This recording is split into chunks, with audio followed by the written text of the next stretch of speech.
जब मैं पहली बार कॉलेज पहुंचा तो दिल में अजीब सा उत्साह और थोड़ी घबराहट थी। गांव से निकला था, पहली बार इतने बड़े शहर में कदम रखा था। सब कुछ नया नया था। लोग, माहौल, क्लासरूम और वो बड़ी बड़ी बिल्डिंग्स जिनको देखकर लगता था जैसे कोई दूसरी ही दुनिया है। माँ ने जाते समय गले लगाकर कहा था, बेटा मेहनत करना और ईमानदारी से पढ़ाई करना। पापा ने चुपचाप मेरी जेब में कुछ पैसे रख दिए थे और जाते जाते बस इतना कहा था, हमें तुम पर भरोसा है। मेरे पास ज्यादा कुछ नहीं था, एक पुराना बैग, कुछ कपड़े और किताबें, लेकिन दिल में एक सपना था कि अपनी मेहनत से कुछ बड़ा करना है। मैंने तय कर लिया था कि कॉलेज के साथ साथ काम भी करूंगा ताकि अपने खर्च खुद उठा सकूं। कॉलेज का पहला दिन हमेशा मेरी यादों में रहेगा। क्लास में बैठा ही था कि मेरी नज़र उस पर पड़ी, एक लड़की जिसके चेहरे पर सादगी और मुस्कान का मेल था। जैसे ही उसने आंख उठाकर मुझे देखा, मैं पल भर के लिए सब कुछ भूल गया। उसके लंबे काले बाल हवा में लहराते थे और आंखों में एक अलग सी चमक थी। उसका नाम था रिया। धीरे धीरे वक्त बीतता गया। कभी लाइब्रेरी में किताब लेते हुए मुलाकात हो जाती, कभी कैंटीन में टकराव हो जाता। पहले पहले हम बस हल्की फुल्की बातें करते, लेकिन फिर दोस्ती गहरी होने लगी। मुझे अच्छा लगता कि वो हंसते हंसते हर छोटी बात को भी खास बना देती थी। एक दिन क्लास खत्म होने के बाद हम दोनों कैंटीन में बैठे थे। उसने अचानक कहा, तुम बाकी लड़कों जैसे नहीं हो, तुम दिखावा नहीं करते, तुम्हारी बातें मुझे सुकून देती हैं। उस दिन पहली बार महसूस हुआ कि शायद उसे भी मैं अच्छा लगता हूं। मेरा दिल जोर जोर से धड़कने लगा। कुछ ही महीनों में हमारी दोस्ती मोहब्बत में बदल गई। हम साथ में पढ़ते, कॉलेज फंक्शन में जाते और हर छोटी बड़ी बात एक दूसरे से साझा करते। मुझे लगता था कि अब मेरी जिंदगी पूरी हो गई है। फिर आया रिया का जन्मदिन। मैं चाहता था कि इस बार उसे कोई खास तोहफा दूं, लेकिन मेरी हालत ये थी कि जेब में उतने पैसे नहीं थे। पढ़ाई के बाद मैं अलग अलग पार्ट टाइम काम करने लगा। कभी कैफे में बर्तन धोता, कभी अखबार बांटता, कभी बच्चों को ट्यूशन देता। कई बार रात को इतना थक जाता कि कमरे में लौटते ही नींद आ जाती, लेकिन दिमाग में बस यही ख्याल रहता कि रिया के लिए कुछ अच्छा खरीदना है। कई हफ्तों की मेहनत के बाद भी बड़ी चीज नहीं खरीद पाया। आखिरकार मैंने तय किया कि सच्चे तोहफे के लिए महंगे दामों की जरूरत नहीं होती। मैंने उसकी पसंदीदा चॉकलेट्स खरीदी और एक प्यारा सा गुलदस्ता लिया। जन्मदिन के दिन जब मैंने उसे तोहफा दिया तो उसके चेहरे पर चमक आ गई। उसने कहा, ये मेरे लिए दुनिया का सबसे अच्छा गिफ्ट है। उस पल मेरी सारी मेहनत सफल हो गई। मुझे लगा कि यही सच्चा प्यार है, जहां छोटी सी चीज भी अनमोल लगती है, लेकिन वक्त हमेशा एक जैसा नहीं रहता। कॉलेज में एक और लड़का था, विक्रम। उसके पापा बहुत बड़े बिजनेसमैन थे। वो हमेशा बड़ी बड़ी गाड़ियों में कॉलेज आता, ब्रांडेड कपड़े पहनता और पैसे की ताकत दिखाता। धीरे धीरे मैंने देखा कि रिया उससे बातें करने लगी है। पहले मुझे लगा कि ये बस दोस्ती होगी, लेकिन धीरे धीरे उनकी नजदीकियां बढ़ने लगीं। रिया अब मेरे साथ उतना वक्त नहीं बिताती। उसकी हंसी, उसकी बातें अब विक्रम के लिए थीं। मैं चुपचाप सब देखता रहा। मेरे दोस्त कई बार कहते, तू क्यों चुप है, जाकर उससे बात कर। लेकिन मैं जानता था कि प्यार किसी जबरदस्ती का नाम नहीं। अगर उसका दिल अब मेरे साथ नहीं रहा तो मैं उसे कैसे रोक सकता हूं। दिन गुजरते गए और मैं अकेला होता गया। रात को कमरे में बैठकर सोचता कि क्या मेरा प्यार इतना कमजोर था। मैंने तो हर मुश्किल सहा, दिन रात काम किया, बस इसलिए कि उसे खुश रख सकूं, लेकिन शायद किस्मत को कुछ और ही मंजूर था। रिया अब खुलकर विक्रम के साथ दिखने लगी। कैंटीन हो या फंक्शन, हर जगह वो उसी के साथ रहती। लोग बातें करने लगे। मेरे लिए ये सब चुभने वाला था, लेकिन मैंने अपनी आंखें झुका लीं। उस दिन मैंने पहली बार अपने दिल को समझाया कि सच्चा प्यार सिर्फ पाने का नाम नहीं होता, कभी कभी छोड़ देना ही प्यार का सबसे बड़ा रूप होता है। मैंने ठान लिया कि अब मैं पीछे मुड़कर नहीं देखूंगा, लेकिन मेरे दिल में एक राज हमेशा छुपा था। मैं गरीब नहीं था। असल में मैं दुनिया के सबसे अमीर परिवार का वारिस था, लेकिन मेरे दादाजी ने बचपन में एक शर्त रखी थी, अगर मुझे वारिस बनना है तो 10 साल तक मुझे आम इंसान की तरह जीना होगा। कोई सुविधा नहीं, कोई पहचान नहीं। अपनी पढ़ाई, अपना खर्च, सब कुछ खुद संभालना होगा।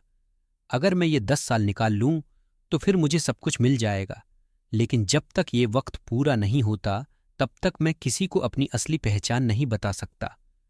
कॉलेज के ये साल उसी शर्त का हिस्सा थे। लोग मुझे गरीब समझते थे, कई बार मजाक उड़ाते थे, लेकिन मैंने कभी परवाह नहीं की। मुझे पता था कि एक दिन सच्चाई सबके सामने आएगी। रिया को खोने का दर्द गहरा था, लेकिन मैं जानता था कि मेरी जिंदगी का मकसद उससे कहीं बड़ा है। मैंने खुद से कहा कि अब दिल की नहीं, दिमाग की सुननी होगी।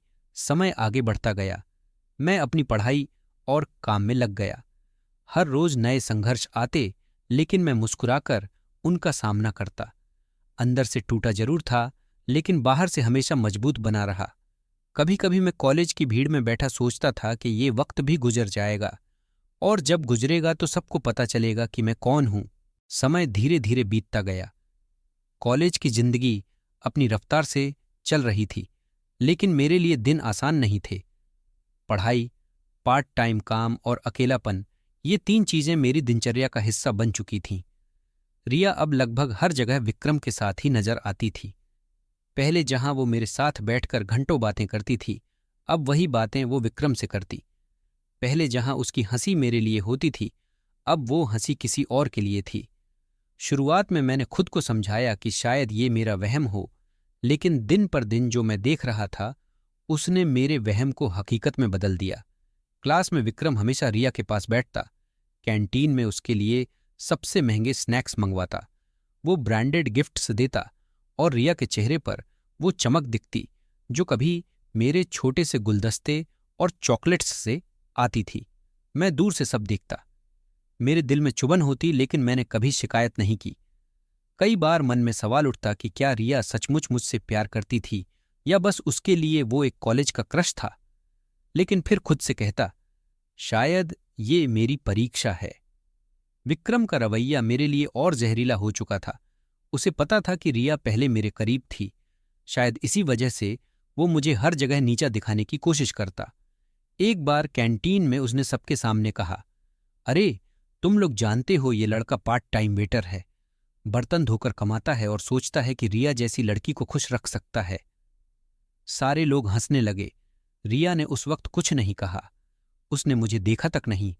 शायद उसे बुरा लगा होगा, या शायद अब उसे परवाह ही नहीं थी। उस पल मेरा खून खौल उठा, लेकिन मैंने खुद को रोका। मैं जानता था कि अगर मैं गुस्से में आता तो लोग कहते कि गरीब लड़का जल रहा है अमीर से। इसलिए मैंने खामोश रहना ही सही समझा। लेकिन ये खामोशी मुझे अंदर से तोड़ रही थी। मैं रात रात भर जागकर सोचता कि क्यों ऐसा हुआ, क्यों मैंने इतना सब सहा और आखिरकार सब खो दिया। फिर मुझे याद आता मेरे दादाजी की शर्त।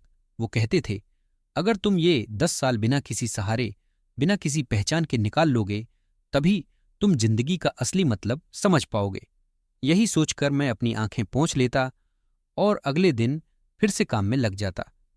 इस दौरान मेरी जिंदगी में धीरे धीरे सिया की मौजूदगी बढ़ने लगी। वो ज्यादा बोलती नहीं थी, लेकिन उसकी खामोशी भी बहुत कुछ कह जाती थी। कभी मैं लाइब्रेरी में थका हारा बैठा होता तो वो बिना कुछ कहे अपनी किताब बढ़ा देती। कभी मेरी कॉपी देखकर कहती, तुम्हारी लिखावट अच्छी है, नोट्स अच्छे हैं। उसकी ये छोटी छोटी बातें मेरे टूटे हुए दिल पर मरहम की तरह लगतीं। एक दिन जब मैं पार्ट टाइम जॉब से बहुत थका हुआ लाइब्रेरी में बैठा था, तो उसने धीरे से पूछा, इतनी मेहनत क्यों करते हो? कभी खुद को आराम भी दो। मैंने मुस्कुराकर कहा, जिंदगी मुझे आराम करने की इजाजत नहीं देती। उसने कुछ नहीं कहा, बस हल्की सी मुस्कान दी।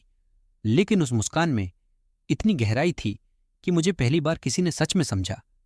धीरे धीरे मैंने महसूस किया कि सिया मुझे बिना किसी सवाल के स्वीकार करती है। उसे फर्क नहीं पड़ता कि मैं गरीब हूं, पार्ट टाइम काम करता हूं या कोई गिफ्ट नहीं खरीद सकता। उसके लिए मैं बस मैं था। लेकिन उस समय मेरा दिल अभी भी रिया और विक्रम की तरफ ही अटका हुआ था। कॉलेज का दूसरा साल खत्म होने वाला था। एग्जाम करीब थे और सब पढ़ाई में व्यस्त थे। मैं भी पढ़ाई के साथ साथ काम करता रहा। लेकिन विक्रम और उसके दोस्तों ने मुझे परेशान करना बंद नहीं किया। कभी मेरी किताबें छुपा देते, कभी क्लास में हंसते हुए ताने मारते, यहां तक कि एक बार तो उन्होंने मेरी साइकिल भी पंचर कर दी। मैंने सब सहा।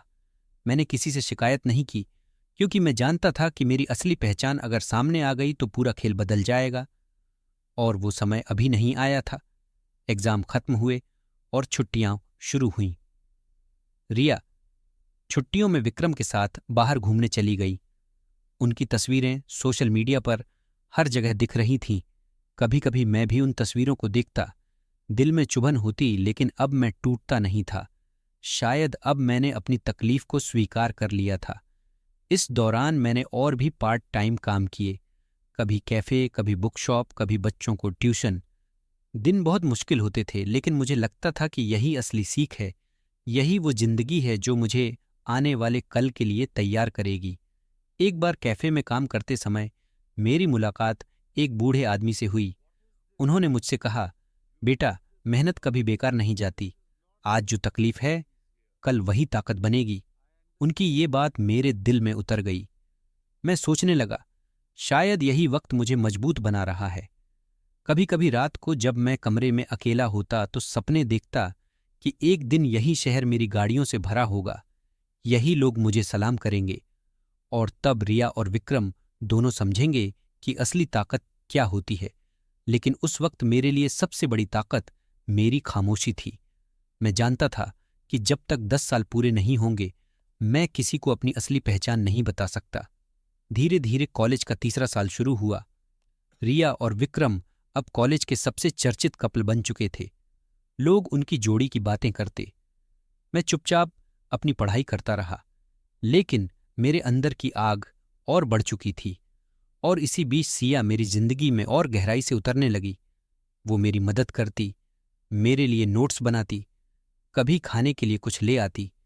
उसने कभी दिखावा नहीं किया, लेकिन उसकी मौजूदगी ने मुझे संभाल लिया। मुझे नहीं पता था कि आने वाले वक्त में वही मेरा सहारा बनेगी, लेकिन अभी मेरी जिंदगी की परीक्षा बाकी थी। कॉलेज का आखिरी साल शुरू हो चुका था। 4 साल की पढ़ाई जैसे पलक झपकते गुजर गई, लेकिन मेरे लिए ये साल सबसे कठिन था। अब तक का सारा बोझ, सारी थकान और सारे जख्म इस साल में जैसे खुलकर सामने आ गए थे। विक्रम और रिया अब खुलेआम एक दूसरे के साथ नजर आते। लोग उनकी जोड़ी को परफेक्ट कहते। कई बार क्लास में जब वो दोनों हंसते हुए बातें करते तो मुझे लगता जैसे मेरी पूरी मेहनत, मेरी सारी मोहब्बत बेकार चली गई। लेकिन अब मेरे अंदर एक अजीब सी खामोशी थी। मैं न गुस्सा करता, न शिकायत, बस पढ़ाई करता, पार्ट टाइम काम करता और अपने अंदर के तूफान को दबाकर चलता। सिया अब मेरी जिंदगी का अहम हिस्सा बन चुकी थी। वो हमेशा मेरे साथ खड़ी रहती। जब मैं थक जाता तो कहती, तुम्हें देखकर लगता है कि इंसान हर मुश्किल को जीत सकता है। उसकी ये बात मुझे और मजबूत कर देती। लेकिन विक्रम को ये सब रास नहीं आ रहा था। उसे लगता था कि मैं उसकी राह का कांटा हूं। उसने मेरे खिलाफ लोगों को भड़काना शुरू कर दिया। कभी कहता कि मैं गरीब हूं, कभी कहता कि मैं झूठा हूं। एक दिन कॉलेज के कैंपस में उसने मेरे सामने आकर कहा, तुम्हें लगता है कि मेहनत करके रिया जैसी लड़की को पा सकते हो? देखो, वो अब मेरे साथ है और तुम हमेशा मेरे पीछे रहोगे। उसके ये शब्द मेरे दिल को चीर गए, लेकिन मैंने सिर्फ मुस्कुराकर कहा, जिंदगी लंबी है विक्रम, देखते हैं आगे क्या होता है। शायद मेरी ये शांति ही उसे और बेचैन कर देती थी। आखिरी एग्जाम नज़दीक थे। मैं अपनी पूरी ताकत पढ़ाई में झोंक चुका था। दिन रात लाइब्रेरी में बैठता, नोट्स बनाता, पार्ट टाइम काम अब भी करता था, क्योंकि खर्चे तो खुद ही उठाने थे। और फिर आया वो दिन, आखिरी एग्जाम का दिन। कॉलेज का सबसे बड़ा हॉल भरा हुआ था। सब छात्र अपने अपने सपनों को कागज पर उतारने आए थे। मैं भी उनमें था। एग्जाम खत्म होने के बाद जब मैं बाहर निकला तो अचानक गाड़ियों का एक लंबा काफिला कॉलेज के गेट पर आकर रुका। महंगी गाड़ियाँ, बॉडीगार्ड्स, हथियारों से लैस लोग, सबके चेहरे पर खौफ साफ दिख रहा था। सब लोग सन्न रह गए। किसी को समझ नहीं आया कि ये सब क्यों हो रहा है। गाड़ियों से उतरा विक्रम, उसके साथ उसके पिता और उनके आदमी थे। उसने कॉलेज के सामने सबके बीच जोर से कहा, आज मैं इस गरीब लड़के की औकात दिखा दूंगा, इसे हमेशा के लिए खत्म कर दूंगा। उसके आदमी आगे बढ़े। उनकी गाड़ियों से हथियार निकलने लगे। पूरा कॉलेज जैसे दहशत में था। मैं चुपचाप खड़ा रहा। मेरे चेहरे पर कोई डर नहीं था, क्योंकि मुझे पता था आज वो दिन आ गया है जिसका मैं 10 साल से इंतजार कर रहा था। उस वक्त ठीक उसी पल दूर से कई गाड़ियां और आईं, लेकिन ये गाड़ियां अलग थीं। उनके ऊपर झंडे लगे थे, पुलिस, मीडिया और कुछ ऐसे चेहरे जो पूरे देश की पहचान थे। भीड़ के बीच से मेरे परिवार के लोग उतरे। मेरे पिता, मेरे दादा, मेरे चाचा, सब। उनके पीछे पीछे बिजनेस टाइकून, मिनिस्टर और बड़े अफसर। सबकी नज़रें मुझ पर थीं। और फिर दादाजी आगे बढ़े। उन्होंने सबके सामने कहा, आज के ठीक 10 साल पहले हमने इसे ये शर्त दी थी कि अगर ये बिना किसी पहचान के, बिना किसी सहारे के गरीबों की तरह जिंदगी जीकर दिखाएगा, तभी ये हमारे साम्राज्य का वारिस बनेगा। और आज इसके 10 साल पूरे हो चुके हैं। पूरा माहौल जैसे बिजली की तरह गूंज उठा। पुलिस ने विक्रम और उसके आदमियों को घेर लिया। हथियार छीन लिए गए। बॉडीगार्ड्स नीचे गिरा दिए गए। लोग सन्न रह गए। उन्हें यकीन नहीं हुआ कि जिस लड़के को वो गरीब समझते थे, वही दुनिया का सबसे अमीर परिवार का वारिस है। मीडिया की कैमरे चमकने लगे। हर कोई मेरी तस्वीर लेने लगा। सब लोग मुझे सलाम कर रहे थे। विक्रम वहीं खड़ा रह गया। उसका चेहरा पीला पड़ गया। उसने घुटनों के बल गिरकर कहा, मुझे माफ़ कर दो। मुझे पता नहीं था कि तुम कौन हो, लेकिन मैंने उसे देखा तक नहीं। और रिया, वो सब देख रही थी। उसकी आंखों में आंसू थे। शायद उसे अब अपनी गलती समझ आई थी, लेकिन अब बहुत देर हो चुकी थी। उस पल सिया मेरे पास खड़ी थी। वही सिया जिसने मेरे सबसे मुश्किल दिनों में मुझे संभाला था। मैंने उसकी तरफ देखा और पहली बार दिल से मुस्कुराया। उस दिन का माहौल ऐसा था जिसे कोई भूल नहीं सकता। पूरा कॉलेज मेरे सामने खड़ा था। सबकी आंखों में हैरानी और इज्जत दोनों थीं। जो लोग मुझे अब तक गरीब समझकर मजाक उड़ाते थे, वही लोग आज झुककर सलाम कर रहे थे। पुलिस ने विक्रम और उसके आदमियों को ले जाकर गाड़ियों में बैठा दिया। वो अब बस एक कैदी था जिसकी ताकत उसके पैसों तक सीमित रह गई थी। रिया मेरी तरफ बढ़ी। उसकी आंखों में आंसू थे। उसने धीरे से कहा, मैंने बहुत बड़ी गलती की, मुझे माफ़ कर दो। मैंने तुम्हारा दिल तोड़ा, तुम्हारी मोहब्बत की कदर नहीं की, लेकिन आज समझ आई कि असली प्यार क्या होता है। मुझे एक मौका दो प्लीज़। उसकी आवाज़ कांप रही थी। वो सचमुच पछता रही थी, लेकिन मेरे दिल में अब कोई जगह नहीं थी। मैंने सख्ती से कहा, रिया, प्यार दिखावे या पैसों से साबित नहीं होता। प्यार वो होता है जो हर हाल में साथ दे। जब मैं गरीब था, तुमने मुझे छोड़ दिया, और जब मैं सबसे अमीर हूं, तुम वापस आ गई। ये प्यार नहीं है, ये स्वार्थ है। वो रोते रोते मेरे कदमों में गिर गई, लेकिन मैंने उसे उठाया भी नहीं। मेरे परिवार के लोग भी वहां खड़े थे। मेरी दादी ने गुस्से से कहा, ऐसी लड़की को हमारे घर के आंगन में भी जगह नहीं मिलेगी, इसे यहां से निकालो। रिया शर्म से सिर झुकाकर वहां से चली गई। उसकी आंखों के आंसू और चेहरे की पीड़ा देखकर लगा कि जिंदगी ने उसे सबसे बड़ा सबक सिखा दिया है। दूसरी तरफ सिया चुपचाप खड़ी थी। उसने न तो कोई शब्द कहा, न कोई शिकायत, लेकिन उसकी आंखों में वो सब था जो किसी को भी समझाने के लिए काफ़ी था। मैं उसके पास गया और कहा, सिया, जब पूरी दुनिया मेरे खिलाफ थी, तुमने मेरा साथ दिया। तुमने कभी सवाल नहीं किया, कभी मुझे छोटा महसूस नहीं कराया। तुम्हारी खामोशी ने मुझे सहारा दिया, और आज मुझे समझ आया कि असली मोहब्बत कैसी होती है। उसके चेहरे पर हल्की सी मुस्कान आई। उसने बस इतना कहा, मुझे तुम्हारे लिए कुछ साबित करने की ज़रूरत नहीं है। तुम्हें जो समझ आया वही मेरे लिए सबसे बड़ा तोहफा है। मेरे परिवार वाले भी सिया से मिल चुके थे। सबने उसकी सादगी और सच्चाई को पसंद किया। दादाजी ने मेरे कंधे पर हाथ रखकर कहा, यही लड़की तेरे साथ जिंदगी भर खड़ी रहेगी, और हमें गर्व है कि तूने इसे चुना। कुछ महीनों बाद हमारी सगाई हुई। फिर शादी की तैयारियां शुरू हुईं। शादी के दिन पूरा शहर सजाया गया। बड़े बड़े नेता, बिजनेस टाइकून, फिल्म स्टार्स और करोड़ों लोग मौजूद थे। मीडिया की भीड़ इतनी थी कि जगह कम पड़ गई। जब मैं घोड़ी पर बैठा तो लोगों की आंखों में वही लड़का दिखा जो कभी कॉलेज के कैंटीन में बर्तन धोता था, लेकिन अब वही लड़का दुनिया का सबसे अमीर इंसान था। सिया दुल्हन बनी थी। उसकी सादगी ही उसकी सबसे बड़ी खूबसूरती थी। जब वो मंडप में आई तो सबकी नजरें उसी पर ठहर गईं। वचन के समय मैंने उसके हाथ पकड़कर कहा, मैं वादा करता हूं कि चाहे हालात कैसे भी हों, मैं तुम्हारा साथ कभी नहीं छोड़ूंगा, जैसे तुमने मुझे कभी नहीं छोड़ा। वो मुस्कुराई और बोली, और मैं वादा करती हूं कि चाहे तुम्हारे पास दौलत हो या न हो, मैं तुम्हें हमेशा वैसे ही प्यार करूंगी जैसे उस दिन किया था जब तुम कुछ भी नहीं थे। शादी धूमधाम से हुई। चारों तरफ खुशियां थीं। मेरे परिवार वाले बेहद गर्व से खड़े थे। उधर रिया भीड़ में कहीं खड़ी थी। उसने हमारी शादी देखी। उसकी आंखों में आंसू थे, लेकिन इस बार वो आंसू किसी को दोष देने के नहीं थे।